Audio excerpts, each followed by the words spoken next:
क्या आप इमेजिन कर सकते कि जो सैमसंग आज आपके हाथ में है वो एक टाइम पे नूडल्स बेचती थी? हाँ, बिल्कुल सही सुना आपने। Noodles, dried fish, even vegetables. ये कहानी सिर्फ एक बिजनेस ट्रांसफॉर्मेशन की नहीं है, ये है एक ट्रेडिंग कंपनी से टेक जायंट बनने का इनक्रेडिबल जर्नी। सैमसंग का नाम तो सबने सुना है, पर इसकी रियल स्टोरी आज हम जानेंगे पूरी डिटेल में। तो चलिए चलते हैं 1938 में, जब सैमसंग का जन्म हुआ था एक छोटे से टाउन दैगू में। ट्रस्ट मी, ये जर्नी इतनी इंटरेस्टिंग है कि आप एंड तक जरूर देखेंगे। साल 1938 की बात है। कोरिया उस वक्त जापानीज रूल के अंडर था। एक यंग एंटरप्रेन्योर था, ली ब्योंग चुल। उसके पास थे सिर्फ 30,000 कोरियन वॉन, जो आज के हिसाब से सिर्फ $30 के बराबर हैं। पर ली का सपना बड़ा था। उन्होंने अपनी कंपनी का नाम रखा सैमसंग, जिसका मतलब होता है 3 स्टार्स। कोरियन ट्रेडिशन में नंबर 3 का मतलब होता है कुछ बड़ा, पावरफुल और इटर्नल, और स्टार्स प्रॉस्पेरिटी और हमेशा चमकने का सिंबल।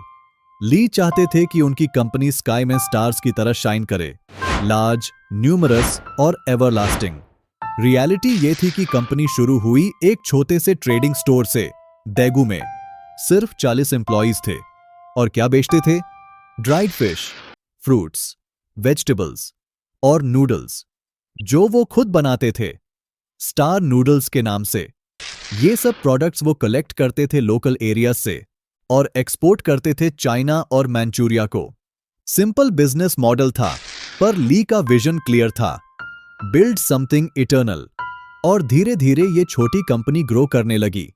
साल 1947 तक, सिर्फ 9 साल में, ली ने अपना हेड ऑफिस शिफ्ट कर दिया सोल में, कोरिया की कैपिटल सिटी।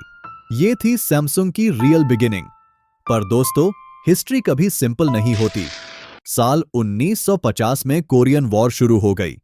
सोल कैप्चर हो गया नॉर्थ कोरियन फोर्सेस के हाथ, और ली को अपना बिजनेस रिलोकेट करना पड़ा बुसान में। लेकिन किस्मत ने यहां ट्विस्ट दिया। बुसान में यूएस ट्रूप्स और इक्विपमेंट का इन्फ्लक्स हुआ, और सैमसंग ने इस अपॉर्चुनिटी को ग्रैब कर लिया। थोड़े ही समय में सैमसंग बन गई कोरिया की टॉप 10 ट्रेडिंग कंपनीज में से एक। ली ब्योंग चुल समझ गए कि अगर एम्पायर बनाना है तो एक इंडस्ट्री में रह के नहीं चलेगा। उन्होंने क्या किया? लेट 1950s में अक्वायर कर लिए 3 बड़े कमर्शियल बैंक्स, एक इंश्योरेंस कंपनी खरीदी, सीमेंट और फर्टिलाइजर कंपनीज को कंट्रोल में ले लिया। ईयर 1960 में और एक्सपेंशन हुआ। More insurance, oil refinery, nylon manufacturing, department store, textiles और फूड प्रोसेसिंग। उनका स्ट्रैटेजी सिंपल था, don't put all eggs in one basket. फिर आया late 1960s, the electronics revolution. Lee ने देखा कि दुनिया टेक्नोलॉजी की तरफ बढ़ रही है। लेट 60s में उन्होंने फॉर्म किया सैमसंग इलेक्ट्रॉनिक्स और सैमसंग सन्यो इलेक्ट्रॉनिक्स। पहला product black and white TV sets, और उसके बाद microwaves, refrigerators, washing machines. Mid 1970s तक सैमसंग ने कंस्ट्रक्शन और शिप बिल्डिंग सेक्टर्स में एंट्री ले ली। अब सैमसंग एक बिजनेस लीडर बन चुका था as a multi industry giant. साल 1970s से 1980s तक सैमसंग ने अपनी पोजीशन सॉलिडिफाई कर ली as south Korea's leading conglomerate.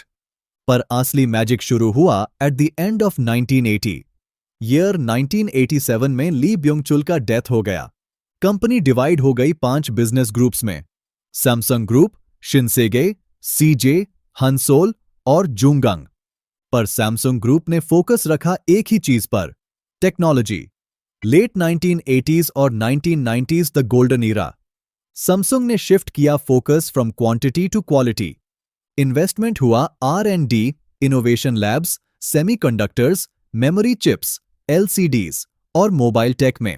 और फिर आया वो एरा जहां सब कुछ चेंज हो गया। ईयर 1990s और 2000s में Samsung became the world leader in semiconductors और मेमोरी चिप्स। मोबाइल फोन्स में एग्रेसिव एंट्री ली। LCD और LID टीवी इंडस्ट्री में लीडर बने। 2010 तक गैलेक्सी सीरीज लॉन्च हुई एप्पल के डायरेक्ट कंपटीशन में। आज सैमसंग है world's largest smartphone manufacturer, leader in semiconductors, और फोल्डेबल फोन्स में पायोनियर, आर्टिफिशियल इंटेलिजेंस और आईओटी में हेवी इन्वेस्टमेंट, 5G और हेल्थ केयर टेक्नोलॉजी तक एक्सपेंशन। ये जर्नी नूडल्स से स्मार्टफोन्स तक ट्रूली इनक्रेडिबल है। तो सवाल ये है, सैमसंग ने ये सब कैसे किया? सीक्रेट क्या था? 1. ट्रेडिंग रूट्स का इंपैक्ट। उनके ट्रेडिंग बिजनेस ने उन्हें सिखाया एडेप्टेबिलिटी, सप्लाई चेन मैनेजमेंट और ग्लोबल एक्सपोजर। यही फाउंडेशन बनी उनके रिस्क मैनेजमेंट और डाइवर्सिफिकेशन स्ट्रैटेजी की। 2. Diversification strategy. हर इंडस्ट्री से कुछ नया सीखा। एक सेक्टर डाउन हुआ तो दूसरा संभाल गया। इसी से स्टेबिलिटी मिली। Number 3. 3 stars vision fulfilled. Lee का विजन था लार्ज, न्यूमरस, पावरफुल। आज सैमसंग के पास है over $200 billion revenue, presence dozens of industries में, और 87 इयर्स के बाद भी ग्रोथ अनस्टॉपेबल है। वो कंपनी जो नूडल्स बेचती थी, आज स्मार्टफोन और चिप वर्ल्ड की लीडर है।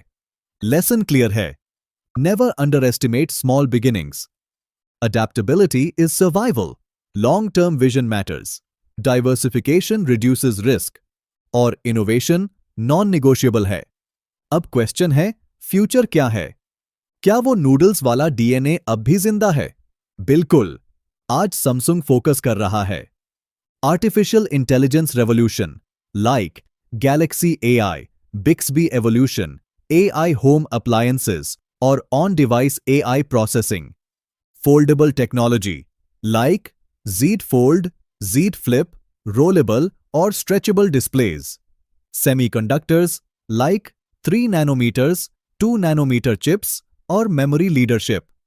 स्मार्टफोन्स के अलावा wearables, AR/VR headsets, smart home, even health care tech में भी। Sustainability goals, carbon neutral goals by 2030, eco friendly products, circular economy. Today's emerging markets like biotech, EV batteries, robotics और automation. और interesting बात यह है, 1938 में जहां ली ब्योंग चुल मार्केट डिमांड देख के नूडल्स बेच रहे थे, आज सैमसंग वही अडेप्टेबिलिटी यूज कर रहा है एआई और फोल्डेबल्स बनाने में। Same mindset but different century. तो दोस्तों, ये थी सैमसंग की कहानी। एक जर्नी जो शुरू हुई थी 30,000 वॉन और 40 एम्प्लॉइज के साथ। आज ये कंपनी है मल्टी बिलियन डॉलर एम्पायर। ली ब्योंग चुल ने सोचा था शाइन लाइक स्टार्स, और आज दुनिया भर में लोग उनके स्टार्स यूज कर रहे हैं in the form of smartphones. Message clear है, your origin doesn't determine your destination. Adaptability, vision और ट्रांसफॉर्मेशन ही डिफाइन करता है सक्सेस। अगर ये स्टोरी इंस्पायरिंग लगी तो लाइक करो वीडियो को, कमेंट में बताओ नेक्स्ट किस कंपनी की स्टोरी चाहिए, सब्सक्राइब करो चैनल को और शेयर करो अपने एंटरप्रेन्योर फ्रेंड्स के साथ। Thank you for watching. मिलते हैं नेक्स्ट वीडियो में।